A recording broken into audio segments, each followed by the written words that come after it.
এই মেরাজ সংক্রান্ত এমন বিস্ময়কর ঘটনা এটা, যেই ঘটনাকে কেন্দ্র করে তৎকালীন সময়ের কাফের মুশরিকরা যারা ইসলামের যারা বিরোধিতা করত, আল্লাহর নবী আল্লাহর যারা বিরোধিতা করত, যারা বিরুদ্ধে ছিল, তারা আল্লাহর নবীর সাহাবীদেরকেও কম তারা পুশ করে নাই, কম তারা এত তাদেরকে বোঝাইছে বা এমন তাদেরকে আল্লাহর নবীর এই মেরাজকে নিয়ে তাদেরকে ঘোরানোর চেষ্টা করেছিল সরল সহজ মনে করে। বর্তমান সময়ে কিছু বুদ্ধিজীবী নামক এবং শিক্ষিত নামের মূর্খ পণ্ডিত নাস্তিকেরা তৎকালীন সময়ের আবু জেহেল আবু লাহাব কাফের মুশরিকদের মতো চরিত্র তাদের ফুটে উঠতেছে। তারা যেমন, এটি বিস্ময়কর ঘটনা, তারা তাদের যুক্তিতে বিশ্বাস হয়নি বা মেলেনি, সেজন্য তারা বিশ্বাস করেনি। আজকের যুগেও কিছু নাস্তিকরা তাদের যুক্তিতে বুদ্ধিতে মিলতেছে না, এজন্য তারা মেরাজকে বিশ্বাস করে না। তারা কি বিশ্বাস করে না? যেমন শাহরিয়ার কবির এটি বড় মহা বড় নাস্তিক, কঠিন আকারের নাস্তিক। সাইফুদ্দিন খান মানিক, রাশেদ মেনন, এরপরে যে ধরা পড়ছে দরবেশ, এরপরে কাকু হারুন কাকু, বেনজির সাহেব, এনারা ছোটখাটো নাস্তিক নয়, সারা জীবন ইসলামের বিরোধিতা করেছে। কিসের বিরোধিতা করেছে? ইসলামের বিরোধিতা। এদের যুক্তিতে বুদ্ধিতে মেলে না, মেশে না, এরা এই জন্য বিশ্বাস করে না। তারা বলে দেয়ার ইজ নো গড, আল্লাহ বলতে কিছু নেই। এ জীবন চলার জন্য কোরআন দিয়ে করলে ধন্য, নবীর হাদিস ভুলতে পারি না রে, জীবনের মালিক তুমি ছাড়া জীবন চলে না, ও রে জীবনের মালিক তুমি ছাড়া জীবন চলে না। এ জীবন চলার জন্য কোরআন দিয়ে করলে ধন্য, নবীর হাদিস ভুলতে পারি না রে, জীবনের মালিক তুমি ছাড়া জীবন চলে না।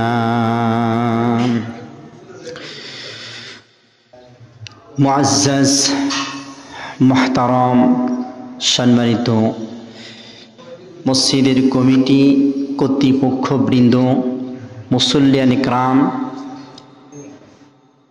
সম্মানিত মসজিদের ইমাম ও খতিব জনাব হাফিজ মাওলানা আব্বাস আলী খান সাহেব সহ আলোচনার শুরুতে সর্বাগ্রে আমরা আল্লাহ পাকের দরবারে কালিমাতে শুকর আদায় করি যে আল্লাহ তাআলা আমাদেরকে আল্লাহ পাকের ঘরে আসার সুযোগ করে দিয়েছেন। মহান মনিবের দরবারে মুহাব্বতে বলি আলহামদুলিল্লাহ। দুরুদ ও সালাম পেশ করি মানবতা মুক্তির কান্ডারি সাইয়্যিদনা হাবিবুনা নবিয়ুনা কুদওয়াতুনা উসওয়াতুনা মুহাম্মাদুর রাসূলুল্লাহ সাল্লাল্লাহু আলাইহি ওয়াসাল্লামের প্রতি। সম্মানিত দ্বীনী ভাইরা, আমরা বর্তমান আরবি মাস অনুযায়ী রজব মাসে উপনীত হয়েছি এবং রজব মাসের শেষ প্রান্তে প্রায় পৌঁছে গেছি। শাবান মাসের শুভ আগমনে এরপরে আসিতেছে মাহে রমাদান, আসিতেছে মাহে রমজান। মহান আল্লাহ তাআলা আমাদের সবাইকে মাহে রমজান পর্যন্ত আমাদের হায়াতের সীমারেখাটা যেন পৌঁছায় দেয়, বলি আল্লাহুম্মা আমিন। সেজন্য আল্লাহ তাআলা রাসূল বেশি বেশি বলতেন, আল্লাহুম্মা বারিক লানা ফি রজব ওয়া শাবান ওয়া বাল্লিগনা রমাদান। হে মহান মালিক, মাহে রজব এবং মাহে শাবান আমাদের জন্য বরকতময় করুন, আর মাহে রমজান পর্যন্ত আমাদেরকে আপনি পৌঁছাই দেন, আল্লাহুম্মা আমিন। তো আমরা রজব মাসের শেষ প্রান্তে পৌঁছে গেছি। এটি একটি হারাম মাস, যে মাসটির ব্যাপারে সরাসরি পবিত্র কোরআনে আল্লাহ তাআলা বর্ণনা দিয়েছেন 4টি হারাম মাস সম্পর্কে, তার ভিতর অন্যতম একটি মাস হলো রজব মাস। এই মাসে আল্লাহ তাআলা তার রাসূলকে আরশ আজিমে নিয়ে মেরাজ ঘটিয়েছিলেন, বলি সুবহানাল্লাহ। এই মেরাজ এমন একটি বিস্ময়কর ঘটনা, যেই ঘটনা বর্ণনা করতে যেয়ে যিনি ঘটিয়েছেন আল্লাহ তাআলা, তিনি আবার এই ঘটনা বর্ণনা করতে যেয়ে ঘটনার শুরুতে আল্লাহ তাআলা সুবহান শব্দ ব্যবহার করেছেন, বলি সুবহানাল্লাহ। সুবহান মানে মহান, মহান, মহানের উপরে আর কিছুই নাই, তিনি মহান শব্দ ব্যবহার করেছেন।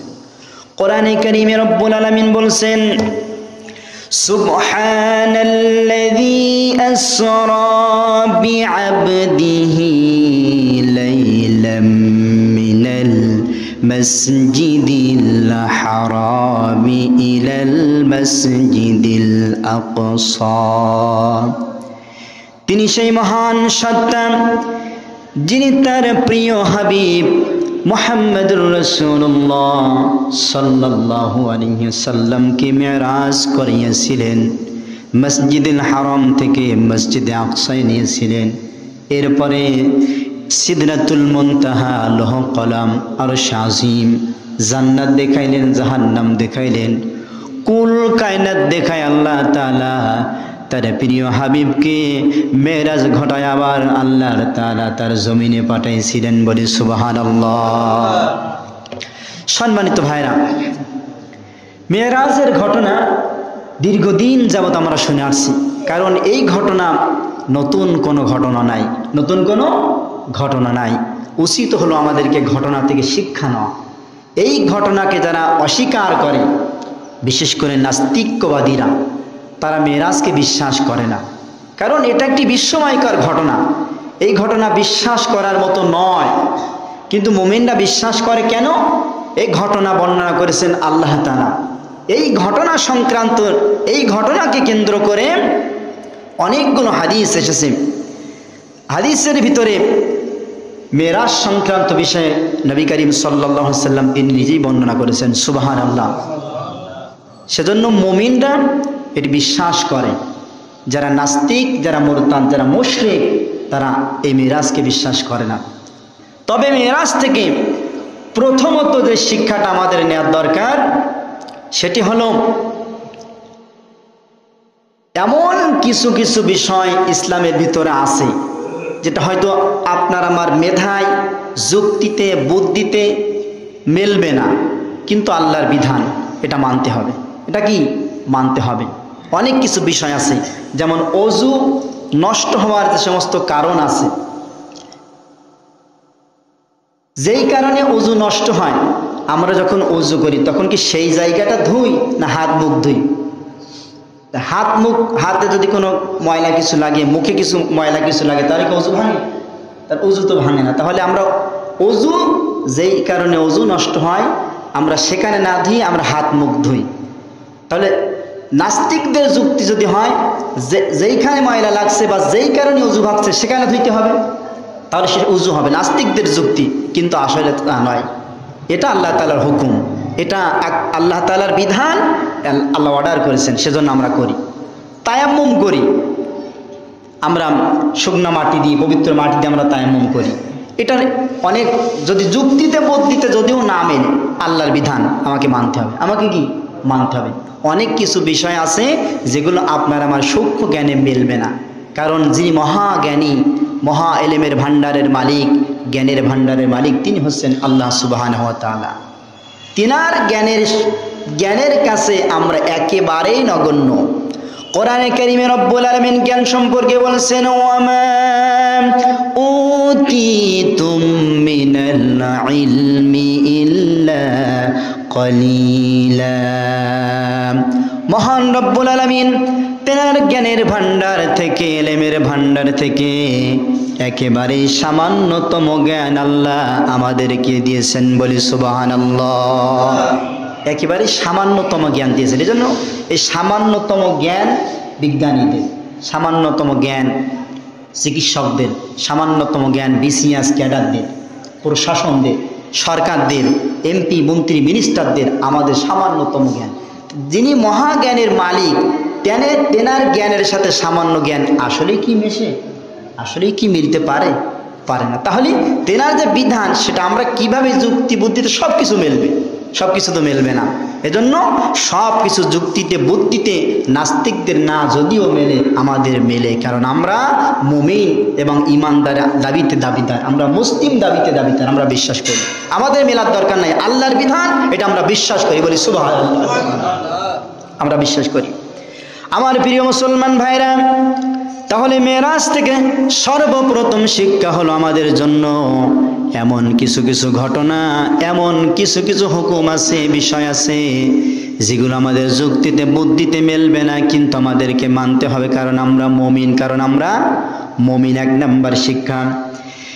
এই মেরাজ সংক্রান্ত এমন বিস্ময়কর ঘটনা এটা, যেই ঘটনাকে কেন্দ্র করে তৎকালীন সময়ের কাফের মুশরিকরা, যারা ইসলামের যারা বিরোধিতা করত, আল্লাহর নবী আল্লাহর যারা বিরোধিতা করত, যারা বিরুদ্ধে ছিল, তারা আল্লাহর নবীর সাহাবীদেরকেও কম তারা পুশ করে নাই, কম তারা এত তাদের কি বোঝাইছে, এমন তাদেরকে আল্লাহর নবীর এই মেরাজকে নিয়ে তাদেরকে ঘোরানোর চেষ্টা করেছিল সরল সহজ মনে করে। বর্তমান সময়ে কিছু বুদ্ধিজীবী নামক এবং শিক্ষিত নামের মূর্খ পণ্ডিত নাস্তিকেরা তৎকালীন সময়ের আবু জেহেল, আবু লাহাব, কাফের মুশরিকদের মতো চরিত্র তাদের ফুটে উঠতেছে। তারা যেমন, এটি বিস্ময়কর ঘটনা, তাদের যুক্তিতে বিশ্বাস হয়নি বা মেলেনি, সেজন্য তারা বিশ্বাস করেনি। আজকের যুগেও কিছু নাস্তিকরা তাদের যুক্তিতে বুদ্ধিতে মিলতেছে না, এজন্য তারা মেরাজকে বিশ্বাস করে না। তারা কি বিশ্বাস করে না? যেমন শাহরিয়ার কবির, এটি মহা বড় নাস্তিক, কঠিন আকারের নাস্তিক। সাইফুদ্দিন খান মানিক, রাশেদ মেনন, এরপরে যে ধরা পড়ছে দরবেশ, এরপরে কাকু, হারুন কাকু, বেনজির সাহেব, এনারা ছোটখাটো নাস্তিক নয়, সারা জীবন ইসলামের বিরোধিতা করেছে। কিসের বিরোধিতা করেছে? ইসলামের বিরোধিতা। এদের যুক্তিতে বুদ্ধিতে মেলে না, মেশে না, এরা জন্য বিশ্বাস করে না। তারা বলে দেয়ার ইজ নো গড, আল্লাহ বলতে কিছু নেই। তা আল্লাহ বলতে যদি কিছুই নাই থাকে, তাদের যুক্তির কথা, আল্লাহ বলতে যদি কিছুই নাই থাকে, তাহলে এই বিশাল বিশ্বজগৎ, বিশাল বিশ্ব ব্রহ্ম, এ কুল কায়নাত এমনি ঠিক থাকা কি সম্ভব? আসলে সম্ভব নয়। তারা তাদের যুক্তিতে মেলে না, তারা বিশ্বাস করে না। আমার প্রিয় মুসলমান ভাইরা, তৎকালীন সময়ে ওই সমস্ত কাফের বেঈমানেরা, বিশেষ করে আবু জেহেল, আবু লাহাব, উতবা, শাইবা, ওয়ালিদ ইবনে মুগীরা সহ মুশরিকেরা এই মেরাজ বিস্ময়কর ঘটনাকে কেন্দ্র করে সাহাবীদেরকে তারা ভোলায় ভালানোর চেষ্টা করত, আল্লাহর নবীর থেকে তারা দূরত্ব বোঝানোর চেষ্টা করত। আল্লাহর নবী, বিশ্ব নবী মুহাম্মদুর রাসূলুল্লাহ সাল্লাল্লাহু আলাইহি ওয়াসাল্লাম এই মেরাজ শেষ করে খানায় কাবার চত্বরে আল্লাহর নবী সকালবেলা সুবহে সাদিকের পরে তিনি অবস্থান করছেন, বসে আছেন। মহান আল্লাহ তাআলা রাসূলকে মেরাজ করেছিলেন, মনটা ভালো লাগছে, কারণ মেরাজের পূর্বে আল্লাহর নবীর কাছে দীর্ঘদিন যাবৎ ওহী আসে নাই, আল্লাহর পক্ষ থেকে কোনো মেসেজ আসে নাই। দীর্ঘদিন পরে মেসেজ আসলো, আল্লাহ তাআলা তার রাসূলকে মেরাজ করে নেন। মেরাজ শেষ করে আমার নবীর মনটা ভালো, আমার নবীর মনটা একটু খুশিতে বাগবাগ হয়ে আছে। খুশি ভরা মন নিয়ে খানায় কাবার চত্বরে নবী আমার বসে আছেন, চিন্তা করছেন। ইন্দিবিন টাইম হঠাৎ করে ওই রাস্তা দিয়ে যাবে কি যাবে না আবু জেহেলের পদার্পণ। কার পদার্পণ? রহমাতুল্লাহ আলাইহি নাকি লানাতুল্লাহ আলাইহি? রহমাতুল্লাহ নাকি লানাতুল্লাহ? লানাতুল্লাহ। আবু জেহেল ওই রাস্তা দিয়ে যাচ্ছে, আল্লাহ রাসূল খানায় কাবার চত্বরে বসে আছে, মনটা একটু ভালো, খুশি খুশি মন নিয়ে বসে আছে। তা আবু জেহেল ওই রাস্তা দিয়ে যাচ্ছে, তুই যে কাজে যাচ্ছিস সেই কাজে যা, আল্লাহ রসুল যেই কাজে বসে আছে সেই কাজ করো। তা না, চুল কাছে কিছু মাসে চুল কেনে আসেন, মানে ভালো কিছুই সহ্য করতে পারে না, মানে অ্যালার্জির সমস্যা। তাই অ্যালার্জি তো দুনিয়ার কোনো অ্যালার্জি না, কঠিন অ্যালার্জির সমস্যা, মানে সহ্য করতেই পারে না। তা আবু জেহেল যাচ্ছে আস্তে করে নবীজির কাছে, যে বলছে মুহাম্মদ সাল্লাল্লাহু আলাইহি সাল্লাম প্রতিনিয়ত নতুন নতুন কিছু খবর দাও, নতুন কিছু কথা বলো, আজকে কি কোনো নতুন মেসেজ আছে, নতুন কোনো খবর কি আছে? চুলকাছে, তুই যে কাজে যাস সেই কাজে যা, যাবে না। আবু জেহেল বলছে মুহাম্মদ প্রতিনিয়ত কোনো খবর তোমার কাছে আসেনি, নতুন কোনো মেসেজ তোমার কাছে আসে নাকি? আল্লাহর নবী বলছেন চাচা আবু জেহেল, আমার কাছে প্রতিনিয়ত নতুন মেসেজ আজকেও আছে, তবে অন্য দিনের তুলনায় আজকে এমন একটি নতুন মেসেজ আমার কাছে রয়েছে, যেই মেসেজ, যেই ঘটনা ইতিপূর্বে আর কখনো ঘটে নাই। জোরে বলি সুবহানাল্লাহ। আবু জেহেল বলছে কি এমন বিস্ময়কর ঘটনা, কি এমন নতুন ঘটনা যা ইতিপূর্বে কখনো ঘটে নাই?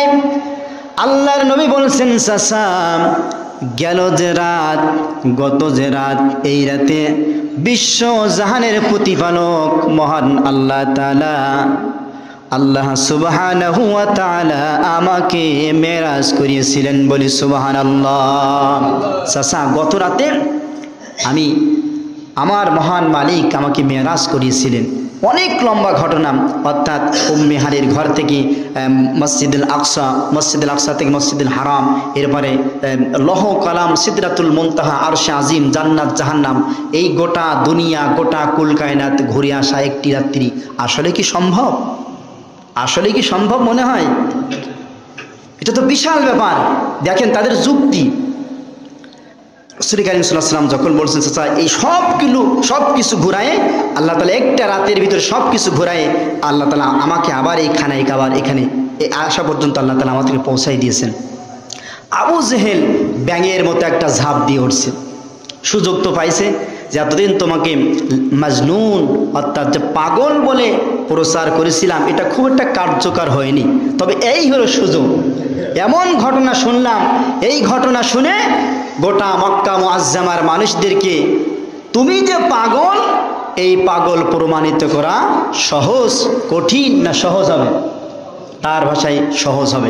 বিশাল সুযোগ, এই বিশাল জগৎ বিশ্ব ব্রহ্ম একটা রাতের ভিতরে ঘুরে আসা কি সহজ? সাধারণ মানুষ কি বিশ্বাস করতে পারে?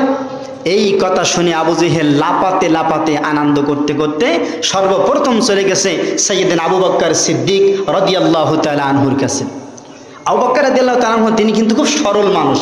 ইসলাম গ্রহণ করার আগে সাইয়েদনা আবু বকর আর মূসা আলাইহিস সালামের জামানায় হযরতে আসিয়া ফেরাউনের স্ত্রী, এই দুইজন ব্যক্তি ইতিহাস বলেন, হযরতে আসিয়া আর হযরতে আবু বকর সিদ্দিক, এই দুইজন ব্যক্তি ইসলাম কবুল করার পূর্বে, পরে না কিন্তু পূর্বে, এরা আসলেই ভালো মানুষ ছিল, কিন্তু ঈমান ব্যতীত তারা ধাপ্পাবাজি, চাপাবাজি, টেন্ডারবাজি, সাদাবাজি, মিথ্যা কথা বলা, সকলখুরি করা, মানুষের কাছে লাগানো খোসানা, বদমাইশি করা, দুষ্টুমি করা, এগুলো তারা ইসলাম গ্রহণের পূর্বেও তারা করে নাই।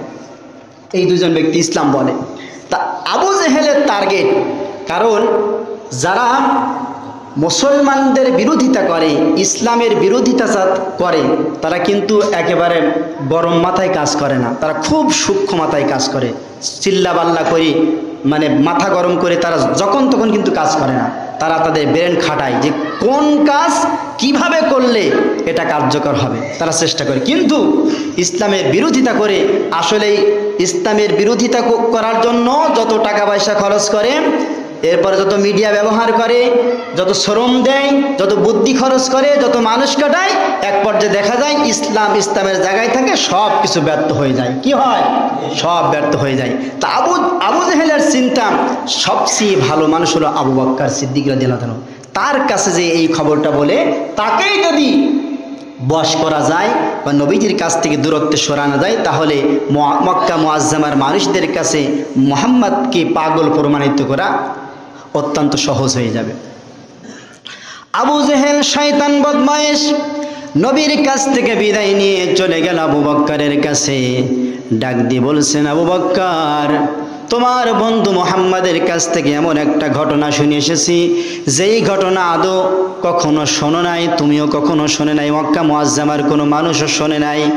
ঘটনাটি হলো তোমার বন্ধু মুহাম্মদ সাল্লাল্লাহু আলাইহি ওয়াসাল্লামকে নাকি আরশ আজিমের মালিক তাকে মেরাজ করিয়েছিলেন। সাইয়েদনা আবু বকরের কাছে সব ঘটনাগুলো খুলে বললেন।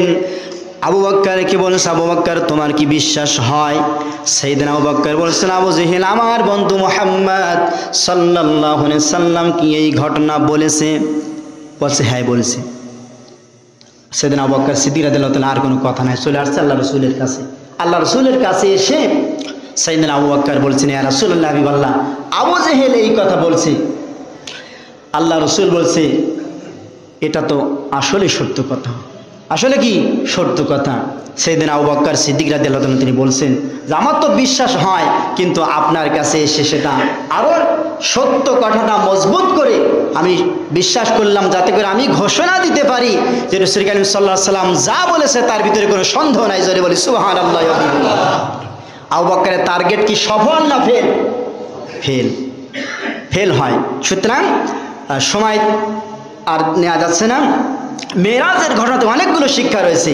তো প্রথমত আমাদের জন্য শিক্ষা হলো ইসলামে অনেক কিছু আছে যেগুলো হয়তো আমাদের যুক্তি বুদ্ধিতে মেলবে না, কিন্তু আমাদের বিশ্বাস করতে হবে, কারণ এটা কোরআন সুন্নাহ দ্বারা প্রমাণিত। কি দ্বারা প্রমাণিত? কোরআন সুন্নাহ দ্বারা প্রমাণিত। নির্দ্বিধায় আমাকে বিশ্বাস করতে হবে, আমাকে মানতে হবে। আমাকে হয়তো সেটা আমার যুক্তি বুদ্ধিতে মানবে না।